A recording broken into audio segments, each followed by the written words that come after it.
Brought to you by V-Guard. मला गावात phone लावा, त्याला मी कळतंय कसं झालं असं लय गाडी फसलं तर कृपा करून अत्तर मारून आलेला गडी, चांगली कपडे घालून आलेला गडी आणि जी म्हणून पायाला हात लावला की समजायचं ह्यो पायावर पाटणार आहे डुमणाव, एवढं लक्षात मला काही होत नाही। साधी साधी माणसं बरोबर घेऊन जाऊया। आणि मला खात्री आहे माढा मतदारसंघामध्ये साध्या माणसाने मला 5 लाख मतं दिली।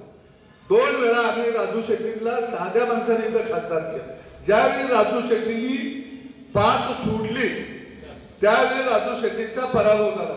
आणि एक गोष्ट राजू शेट्टींच्या बाबतीमध्ये मला बोलायचं नाही पण सांगतो, त्यांचं भाइयों बहनों, उनके राज में पावर रहे अनस्टेबल और हम रखे सब स्मूथ और स्टेबल।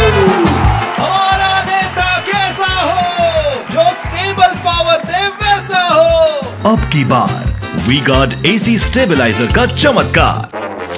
पोटातलं 2 दिवसापूर्वी बाहेर पडलं। राजू शेट्टी म्हणले की मी महाविकास आघाडीकडे गेलेलो होतो, आमचं ठरलेलं होतं, मी कागदावरती लिहून दिलेलं होतं बंटी पाटलाला आणि जयंत पाटलांना की मी निवडून आलो तर महाविकास आघाडी बरोबरच राहील। जो माणूस म्हणत होता मी अपक्ष राहणार आहे, मी कुणाच्याच आघाडीत जाणार नाही, मी शेतकऱ्यासाठी लढतोय आणि शेतकऱ्याचा उमेदवार आहे, त्या माणसानं महाविकास आघाडीला जयंत पाटील साहेबांना बंटी पाटलाला लिहून दिलं तर की मी तुमचाच गुलाम राहणार आहे। उनका बैकअप सिर्फ कल तक और हमारा चांद तक।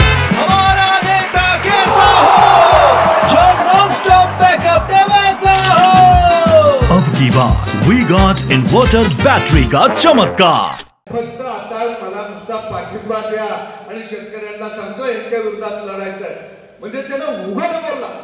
आणि म्हणून निश्चितपणानं राजू शेट्टी हा शेतकऱ्यासाठी लढत नव्हता तर हा खासदारकीसाठी लढत होता, हे आता स्पष्ट झालेलं आहे।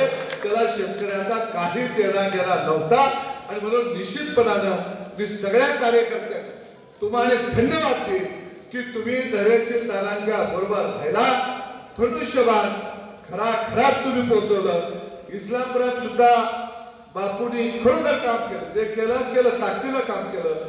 विक्रमगाव असेल, कारण बापू मला माहित आहे की माझा फोन 11 नंतर कधीच उचलत नव्हतं बापू, पण निवडणुकीच्या काळामध्ये बापू 3-3 वाजेस्तोवर फोन बोलतो। Brought to you by V-Guard.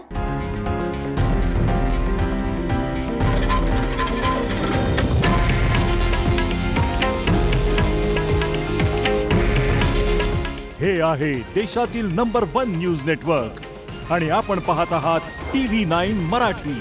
काळजी तुमची, हित महाराष्ट्राचं।